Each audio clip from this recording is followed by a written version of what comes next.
오늘 본문은 아브라함의 합법적 언약의 후손인 이삭의 결혼 문제를 다루고 있습니다. 즉 아브라함이 자신의 늙은 종에게 한도 빼어 언약을 통해서 이삭의 혼사를 준비하시는 장면입니다. 아브라함의 노쇠와 사라의 죽음은 하나님의 구원 역사의 무대에서 아브라함과 사라로 대표되는 한 세대가 물러가고 그들의 후손에 의한 새로운 세대가 하나님의 구원 역사의 전면에 등장해야 된다는 사실을 암시해 주고 있습니다. 그러한 의미에서 이삭의 결혼 문제를 다루고 있는 본문은 아브라함과 사라의 뒤를 이어 이삭과 그의 아내가 향후 하나님의 언약을 계승하고 발전시켜 나갈 것임을 가르쳐 주고 있습니다. 이러한 본문을 통해서 우리에게 주시는 말씀을 살펴보면 먼저는 성도는 믿음을 지키고 최선의 삶을 살아야 한다고 말씀합니다. 하나님의 부르심을 받아 고향을 떠나 믿음의 길을 걸어갔던 아브라함에게는 항상 두 가지 위험이 있었습니다. 하나는 가나안 족속과 섞일 위험이었으며 다른 하나는 고향으로 되돌아갈 위험이었습니다. 아브라함은 제약된 세상으로부터 하나님의 부르심을 받아 거룩한 하나님의 백성이 되었습니다. 하나님께서는 이제 아브라함을 통해 하나님의 백성을 이루어 가시고자 하셨습니다. 이를 위해 하나님께서는 아브라함을 부르시고 하나님의 구별된 백성으로 삼으셨습니다. 그러므로 아브라함은 하나님께서 구별하신 것을 잘 지켜 나가야 했습니다.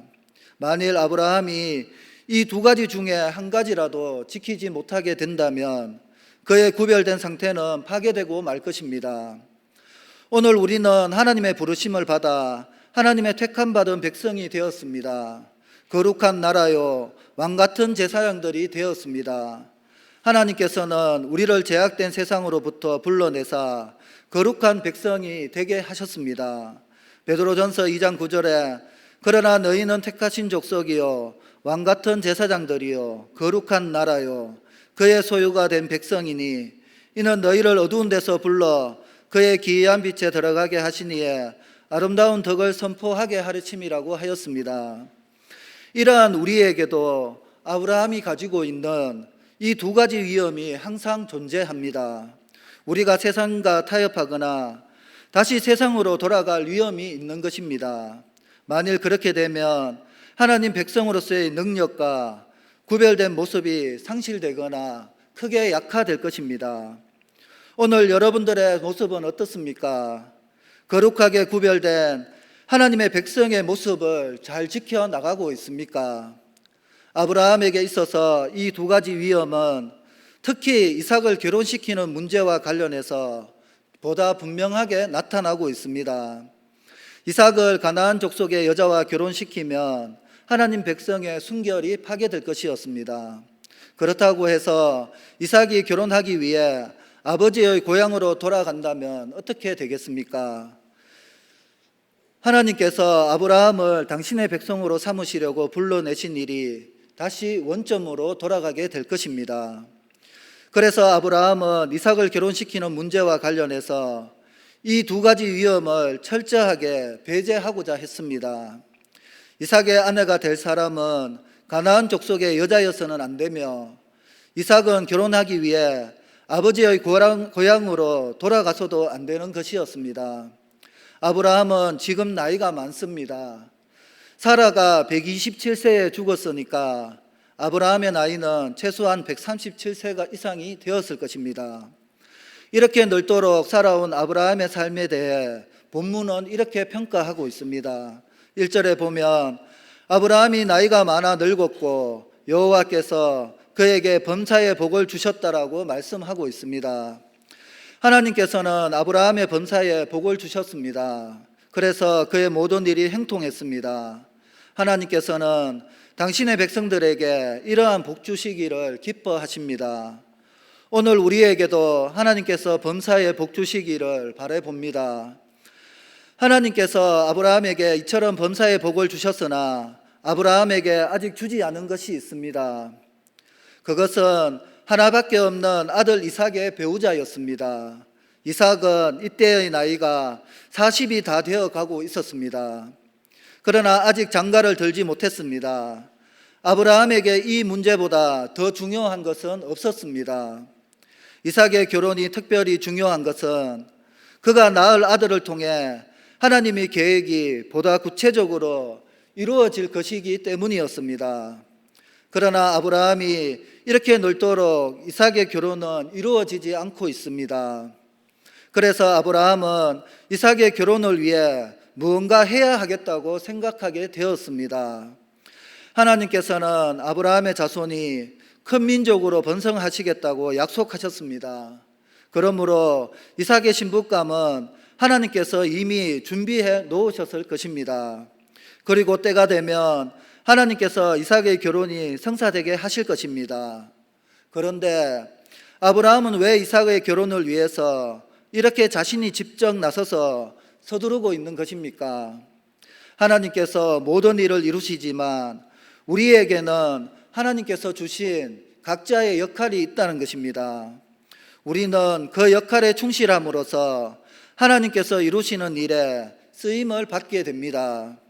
만일 우리가 하나님의 뜻을 거부한다면 하나님께서는 얼마든지 다른 사람들을 사용하셔서 하나님의 하시고자 하는 일을 이루실 것입니다. 그러므로 내가 하나님의 뜻을 거부한다 해도 하나님의 뜻은 반드시 이루어집니다. 그러나 하나님의 뜻을 거부하는 우리는 어떻게 되겠습니까? 우리는 불순종한 자가 되어서 하나님의 심판을 면치 못할 것입니다. 사울과 다윗의 경우를 생각해 보시기 바랍니다. 사울이 하나님을 떠나자 하나님께서는 사울 대신 다윗을 왕으로 세우셨습니다.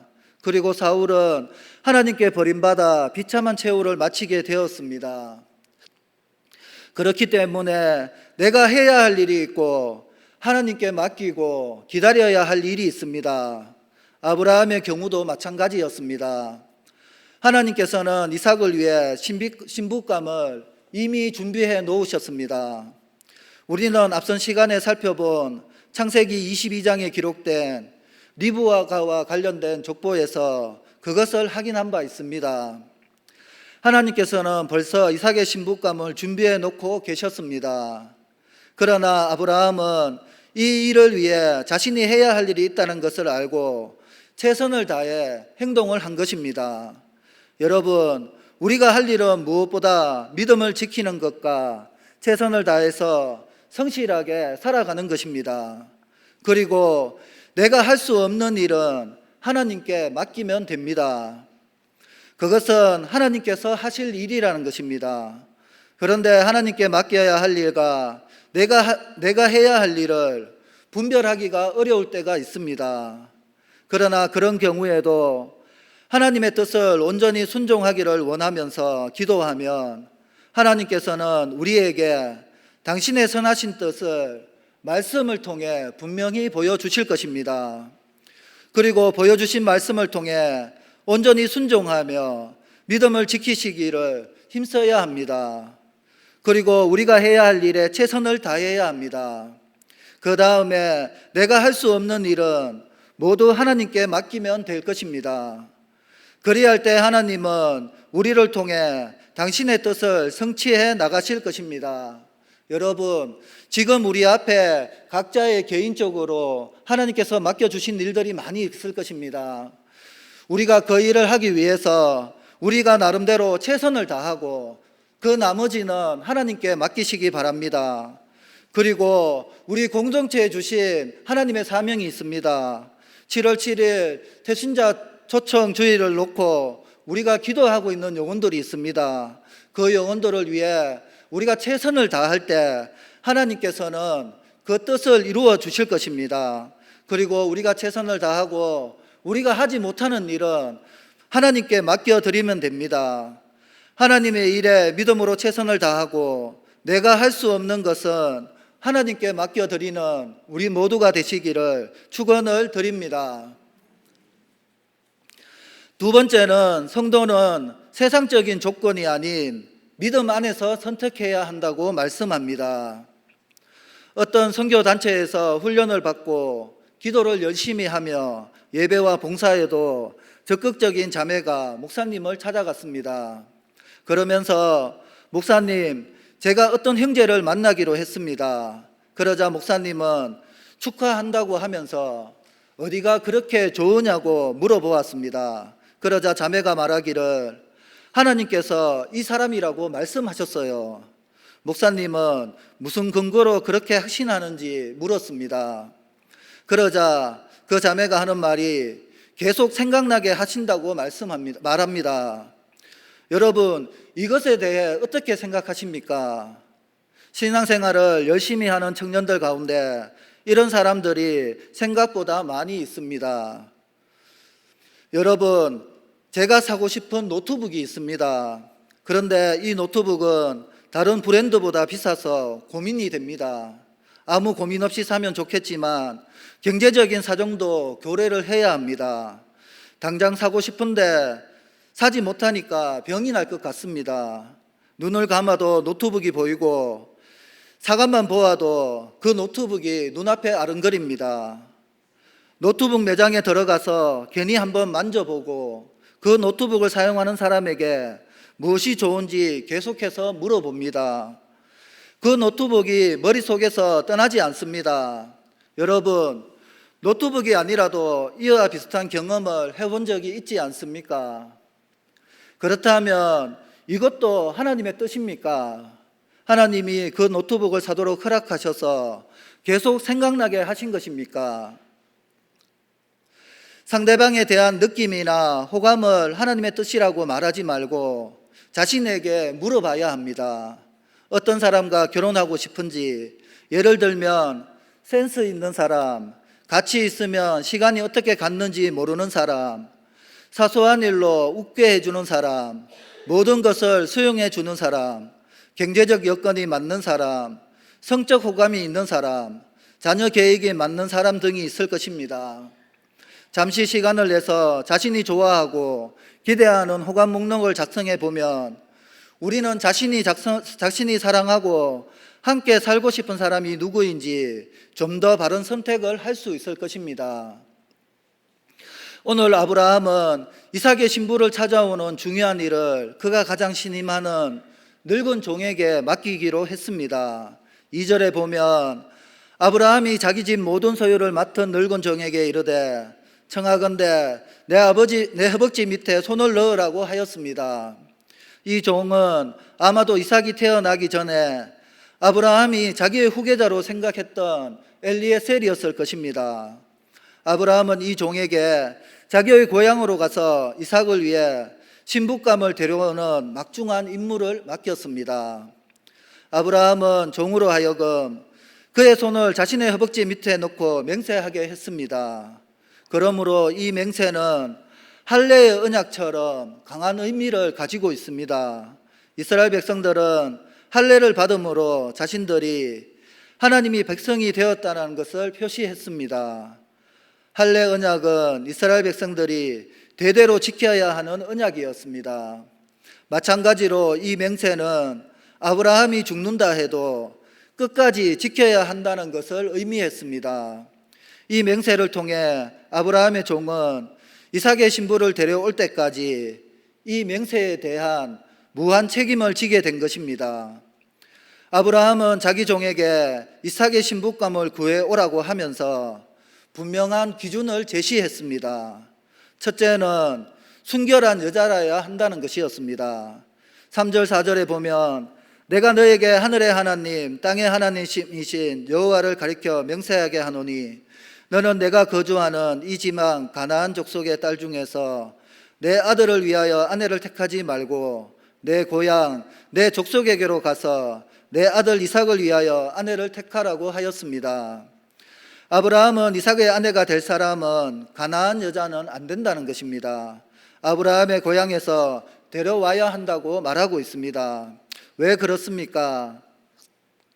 아브라함이 가나안 땅에 살면서 보니까 가나안 사람들은 순결하지 못했습니다. 아마도 이것이 지금까지 이삭을 결혼시키지 못한 이유였을 것입니다.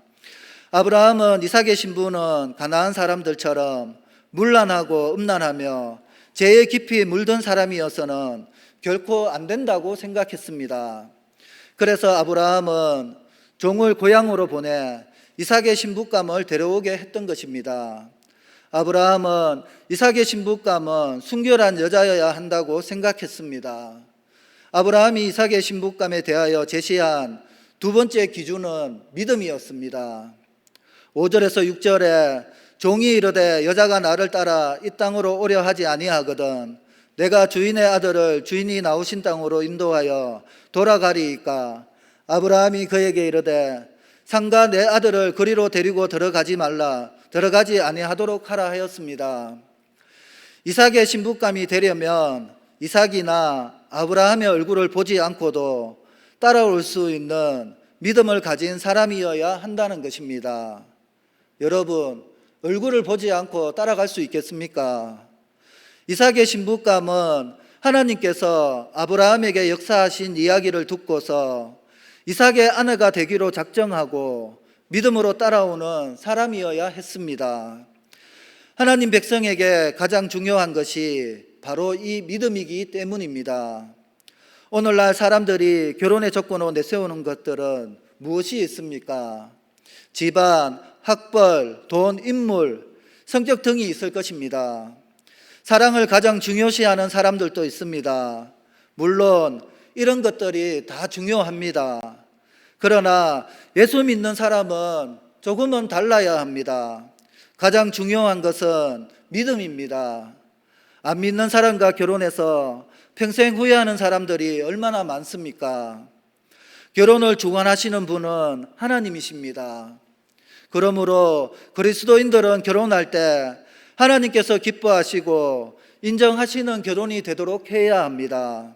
조건이 좋아서 결혼한다든지 단지 사랑하기 때문에 결혼해서는 안 됩니다. 무엇보다 중요한 것은 우리의 인생의 주인 되시며 결혼의 주관자가 되시는 하나님께서 기뻐하시는 결혼이 되어야 한다는 것입니다. 그러기 위해서는 반드시 하나님을 인격적으로 만난 믿음을 가진 사람과 결혼하도록 해야 합니다. 고린도후서 6장 14절에 너희는 믿지 않는 자와 멍에를 함께 매지 말라. 의와 불법이 어찌 함께하며 빛과 어두움이 어찌 사귀며 라고 말씀하였습니다. 여러분, 지금까지는 내가 어떤 선택을 했던 잊어버리시고 지금부터라도 세상적인 조건이 아니라 믿음 안에서 바른 선택을 하고 하나님을 기쁘시게 하는 우리 모두가 되시기를 축원을 드립니다. 마지막으로 성도는 믿음으로 하나님의 약속을 굳게 붙잡아야 합니다. 아브라함은 가장 신임하는 종에게 이삭의 신부감을 구해오도록 하였습니다. 그 종은 정말 믿을 만한 사람이었습니다. 그러나 아브라함은 이렇게 종을 보내면서 이제 이삭의 신부감을 구해오는 일은 전적으로 이 종에게 달렸다고 생각하지 않았습니다. 약속대로 하나님께서 모든 것을 예비하시고 인도해 주실 것을 믿었습니다. 7절에 보면 하늘의 하나님 여호와께서 나를 내 아버지 집과 내 고향에서 떠나게 하시고 내게 말씀하시며 내게 맹세하여 이르시기를 이 땅을 내 시에게 주리라 하셨으니 그가 그 사자를 너보다 앞에 보내실지라 내가 거기서 내 아들을 위하여 아내를 택할지니라고 하였습니다. 이것은 아브라함이 70여 년의 긴 세월 동안 얻은 경험을 통해서 한 말이었습니다. 아브라함은 하나님께서 자기를 불러 이곳 가나안 땅으로 오게 하셨다고 말하고 있습니다. 아브라함을 부르신 하나님께서는 아직 자식이 없었던 아브라함에게 엄청난 축복을 약속하셨습니다. 그의 후손이 큰 민족을 이루게 될 것이며 그가 복의 근원이 될 것이라고 하셨습니다. 그리고 아브라함의 후손에게 가나안 땅을 주시겠다고 하셨습니다. 아브라함이 하나님의 부르심을 받아 고향을 떠나온 지 벌써 70여 년이 지났습니다. 그동안 하나님께서는 약속하신 말씀대로 아들을 주셨습니다. 이 일을 통해 아브라함은 인간적으로는 도저히 불가능 가운데서도 하나님께서는 반드시 약속하신 말씀을 이루신다는 것을 확인할 수 있었습니다. 이제 아브라함은 아직 이루어지지 않은 다른 약속, 즉 이삭이 결혼해서 그의 후손이 번성할 것도 반드시 이루어질 줄 믿게 되었습니다. 이제 아브라함이 지켜야 할 것은 가나안 땅을 떠나지 않는 것과 이방신을 섬기지 않는 것이었습니다. 아브라함은 이 두 가지만 잘 지키면 되었습니다. 그리고 나머지는 하나님께서 다 이루어 주실 것이 분명했습니다. 그래서 아브라함은 이삭의 신부감을 구하러 종을 보내면서 하나님께서 그 사자를 너보다 앞에 보내실지라고 확신 있게 말했던 것입니다. 아브라함은 자신을 불러내시고 지금까지 인도하신 하나님께서 이삭의 신부감을 구하는 일에 선하게 인도해 주실 것을 확신했습니다. 오늘 우리는 전능하시고 신실하신 하나님을 믿는 그분의 백성이 되었습니다. 하나님은 당신을 의지하고 경외하는 자의 발걸음을 통해 당신의 사자를 보내주시고 선한 길로 인도하십니다. 우리가 믿음으로 살아갈 때 하나님께서는 우리를 가장 선하고 아름답게 인도해 주십니다. 이 믿음을 가지고 사는 성도는 얼마나 복이 되겠습니까? 인간에게는 예측 가능한 미래가 있는 반면 예측이 불가능한 미래도 있습니다. 또한 예측된 미래라 할지라도 생각대로 되지 않는 경우가 허다합니다. 이것은 인간이 얼마나 미약한 존재인지를 우리에게 알려주고 있습니다. 그러나 하나님께서는 현재는 물론 과거와 미래의 모든 것까지도 다 아시는 전지하신 하나님이십니다. 또한 하나님은 모든 것을 자신의 기쁘신 뜻에 맞게 이루시는 전능하신 하나님이라고 말씀합니다. 이러한 하나님께서 당신을 경외하는 자의 발걸음을 친히 인도해 주시는 것입니다. 그러므로 믿는 성도들의 미래는 확실하게 보장되어 있습니다. 그러므로 우리는 무슨 일을 하든지 염려할 필요가 없습니다.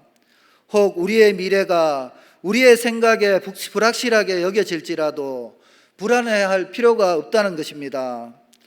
하나님께서 당신의 사자를 보내어 우리의 발길을 친히 인도하시고 보호하시며 우리의 모든 필요를 채워주실 것입니다. 우리는 다만 모든 것을 하나님의 약속을 굳게 붙들고 하나님께 맡기고 그 길을 선하게 인도해 주시도록 최선을 다하면 됩니다. 우리가 해야 할 일은 믿음을 지키며 최선을 다해 살아가는 것입니다. 우리가 하나님을 전적으로 의지하며 그분의 길로 행할 때 우리는 확신을 가지고 하나님의 인도하심을 바라볼 수 있습니다. 여러분, 하나님보다 앞서가지 마시고 내 마음대로 고집하지 마시고 언제나 믿음에 바로 서서 하나님의 인도하심을 받는 우리 모두가 되시기를 축원을 드립니다. 말씀을 정리하겠습니다. 아브라함은 이삭의 아내를 구하기 위해 노복을 자신의 고향으로 보내었습니다. 아브라함이 이처럼 이삭의 아내를 고향에서 찾은 것은 순수한 혈통 보존에 그 목적이 있다고 볼 수 있겠습니다.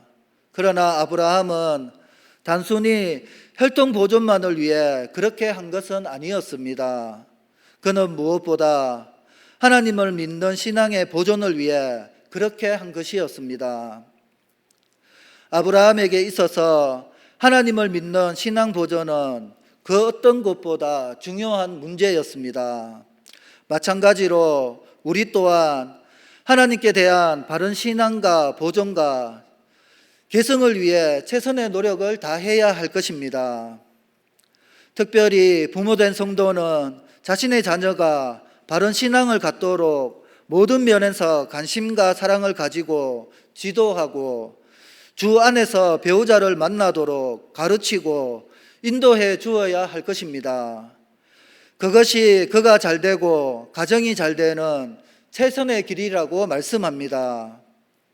우리 모두 믿음으로 약속을 굳게 붙잡는 아브라함의 신앙을 본받아 믿음의 대를 이어나가는 귀한 믿음의 가정들이 다 되시기를 축원을 드립니다. 기도하겠습니다. 하나님 아버지, 은혜를 감사드립니다. 오늘 주신 말씀대로 믿음으로 최선의 삶을 살아가게 하옵시며 세상 조건이 아닌 믿음 안에서 선택하게 하옵시며 믿음으로 하나님의 약속을 굳게 붙잡아 귀한 믿음의 가정을 이룰 수 있도록 인도하여 주시옵소서. 감사드리며 예수님의 이름으로 기도드리옵나이다. 아멘. 찬송가 445장 찬양하겠습니다.